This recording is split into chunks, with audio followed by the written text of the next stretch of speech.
This week, let's talk about workflows and data migration.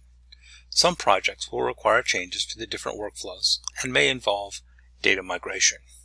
Did you watch the Cardio Workflow 7.0 video? I believe the main selling point of the product, and they put it on every slide, was how many clicks it took to complete a report. What I want you to take away from that video is how important it is to know how many clicks each step in the workflow is. And I want you to think about what happens when the user makes a click.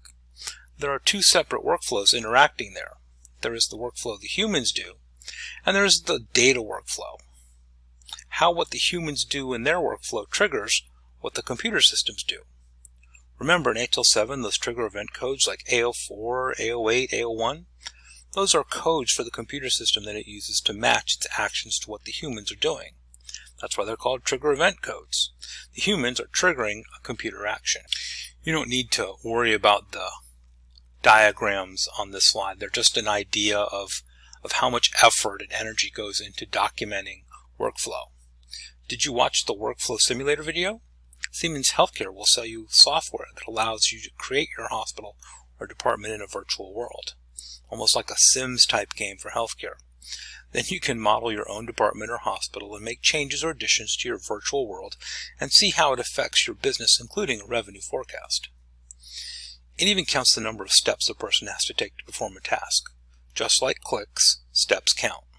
Hopefully it shows you how important understanding the clinical workflow is, and I know I've hammered that in other weeks. So when I say clinical workflow, I'm talking about what the humans are doing, how they move around the hospital, and how patients move through the hospital. When I say data workflow, I'm talking about what the information systems are doing and how it moves data from one information system to another, hopefully matching how the patient flows. So with respect to a band called The Police, synchronicity is achieved when both workflows work together in perfect harmony. When the humans do what they do and the computer system responds exactly as they need it to. So let's put that into a project management frame of mind. Whatever the project is, chances are it will have an effect on both workflows. If you do a great job of meticulously mapping the clinical workflow and the changes required by the new product and accounting for clinical workflow changes in your project, but you forget about the data workflow, guess what's going to happen? When the user clicks on a button and nothing happens or the wrong thing happens, you have a big problem in your project. So how do you achieve synchronicity? Here are my ideas on that. Step 1. Map both the current clinical workflow and the current data workflow in the most detail possible. Step 2. Create a synchronous map of what happens between the current clinical workflow and the current data workflow. Now you have your current workflow, which hopefully has already achieved synchronicity. Step 3. Now map the clinical workflow after the new product or new service goes live. Highlight any change points on the synchronous map you made in Step 2, and you can begin to plan your changes for your synchronous workflow. It's easier to make the computers do what the humans want. When you're implementing a new product or service that requires changes in workflow, the easiest thing to do is make the bulk of the changes to the data workflow and few or hopefully none to the clinical workflow. And the reason for this is simple. The computers don't have to be trained and they won't bitch about learning a new system. Only humans do that. Don't change the human workflow unless you have to. And in some projects, well, you will have to. When you have to change the clinical workflow, it's important to do 3 things. Train the humans. Do as much training with them as possible. And then do some more training. Sell the changes. Campaign for the changes. Create a wave of positive energy for the changes. Get everyone thinking that the change is going to be great. And 3, anticipate the bitching and don't take it personally. Some people don't like change and they're going to complain about it no matter what you do. That's just the way humans are. And I'm assuming here that the product is actually great and only a few people who don't cope with change well are the ones who are griping.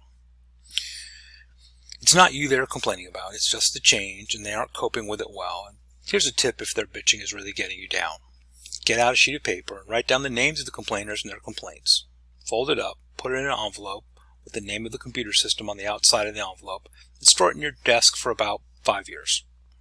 Then, when it's time to replace that product, pull out the envelope, read the paper, and go tell the people on that list that you're going to replace the current product with a new one. I guarantee they'll be upset, and they'll tell you that they love the current product and they can't live without it. And computers aren't always a pleasure to work with either. In some projects, it may be necessary to move data from an old system to a new system that you're installing. This process is called data migration. Data migration. Those are two of the scariest words you will ever hear, and they cause most PACS admins to hide under their desks for several hours. There are no happy data migration stories. It's always a painful process. A data migration story goes something like this.